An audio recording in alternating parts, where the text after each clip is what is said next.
ಮುಡಾ ವಿಚಾರಕ್ಕೆ ಸಂಬಂಧಪಟ್ಟಂಗೆ ಗಂಗರಾಜು ಮತ್ತೆ ಹೇಳಿದ್ದಾರೆ, ನೋಡಿ ಇದು ಅಂತಿಂತ ಹಗರಣ ಅಲ್ಲ, ಇದು ಬರೋಬ್ಬರಿ 5,000 ಕೋಟಿ ಹಗರಣ.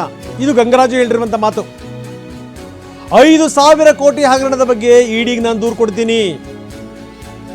RTI ಕಾರ್ಯಕರ್ತ ಗಂಗರಾಜು ಹೇಳಿಕೆ ಕೊಟ್ಟಿದ್ದಾರೆ. ಮೈಸೂರಿನಲ್ಲಿ TV9 ಪ್ರತಿನಿಧಿ ಜೊತೆಗೆ ಅವರು ಮಾತಾಡಿದ್ದಾರೆ.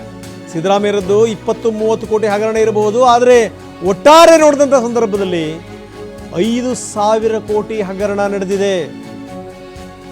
ಮುಡಾದ 9 ವಿಭಾಗದ ಅಧಿಕಾರಿಗಳು, ಸಿಬ್ಬಂದಿ ಇವರೆಲ್ಲರ ಬಗ್ಗೆ ತನಿಖೆ ಆಗಬೇಕು. ಅಂದರೆ ಈ ಮುಡಾ ವಿಚಾರಕ್ಕೆ ಸಂಬಂಧಪಟ್ಟಂಗೆ ಮುಡಾದಲ್ಲಿ ಕೆಲಸ ಮಾಡಿದಂಥವರು, ಅಲ್ಲಿಂದ ನಿವೃತ್ತಿ ಪಡೆದಂಥವರು, ಮುಡಾದಿಂದ ಟ್ರಾನ್ಸ್ಫರ್ ಆದಂಥವರ ಬುಡ ಅಲುಗಾಡ್ತಾ ಇದೆ. ಅದರಲ್ಲಿ ಯಾವುದೇ ಡೌಟ್ ಇಲ್ಲ.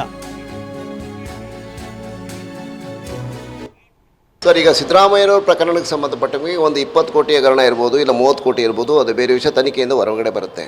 ಆದರೆ ಅದರ ಹಿಂದೆ ಸುಮಾರು 5,000 ಕೋಟಿಗೂ ಅಧಿಕ ಹಗರಣ ಆಗಿದೆ, ಭ್ರಷ್ಟಾಚಾರ ಆಗಿದೆ. ಈ 50-50 ಅನುಪಾತ ಇರ್ಬೋದು, ಮೊದಲೇ ನಿವೇಶನಗಳು ಇರ್ಬೋದು, ಖಾತಾ ಕಂದಾಯ, ಟೈಟಲ್ ಡೀಡ್ ಕೊಡೋದ್ರಿಂದ ಇರ್ಬೋದು, CR ಕೊಡೋದ್ರಿಂದ ಹಲವಾರು 5,000 ಕೋಟಿಗೂ ಹೆಚ್ಚು ಹಗರಣ ಆಗಿರೋದ್ರಿಂದ ಈ ಒಂದು ಸಮಗ್ರವಾದ ತನಿಖೆ ಆಗಬೇಕು. ಮತ್ತು ಇಲ್ಲಿ ಪ್ರಾಧಿಕಾರದಲ್ಲಿರೋಂಥ ಎಂಪ್ಲಾಯಿಗಳು ಸಹ ಎಲ್ಲೂ ವರ್ಗಾವಣೆನೇ ಆಗಿಲ್ಲ. 30-33 ವರ್ಷ 40 ವರ್ಷದವರೆಗೂ ರಿಟೈರ್ ಆಗೋರು ಇಲ್ಲೇ ಇದ್ದಾರೆ. ಹಾಗಾಗಿ ಅವರೆಲ್ಲರ ಸಂಪೂರ್ಣವಾಗಿ ಎಲ್ಲರ ಆಸ್ತಿ, ಅವರ ಒಂದು ಆಸ್ತಿ ಏನು ಮಾಡಿದ್ದಾರೆ, ಏನಾಗಂಥದ್ದು ಎಲ್ಲ ಸಂಪೂರ್ಣವಾಗಿ ತನಿಖೆ ಆಗಬೇಕು. ಡಿ ಗ್ರೂಪ್ ನೌಕರನಿಂದ ಹಿಡಿದು ಕಮಿಷನರ್ವರೆಗೂ ಸಹ ಇದರಲ್ಲಿ ಅಕ್ರಮದಲ್ಲಿ ಭಾಗಿಯಾಗಿದ್ದಾರೆ. ಎಲ್ಲ ಕಮಿಷನರು ಭಾಗಿಯಾಗಿದ್ದಾರೆ ಅಂತ ನಾನು ಹೇಳ್ತಾ ಇಲ್ಲ, ಎಲ್ಲ ಡಿ ಗ್ರೂಪ್ ನೌಕರರು ಭಾಗಿಯಾಗಿದ್ದಾರೆ ಅಂತ ನಾನು ಹೇಳ್ತಾ ಇಲ್ಲ.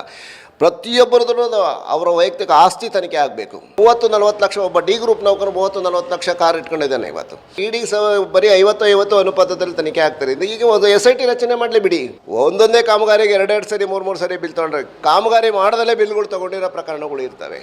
ಹಾಗಾಗಿ ಉನ್ನತ ಮಟ್ಟದ ತನಿಖೆ, ಸಂಪೂರ್ಣವಾಗಿ ಒಂದು ತನಿಖೆ ಆದರೆ, ಎಲ್ಲ ರೀತಿಯ ತನಿಖೆ ಕಂಪ್ಲೀಟ್ ಆದರೆ, ಆವಾಗ 5,000 ಕೋಟಿಗಿಂತ ಜಾಸ್ತಿನೇ ಅಕ್ರಮ ಆಗಿದೆ ಅಂತ ನನ್ನ ಭಾವನೆ. ಸರ್, ಈಗ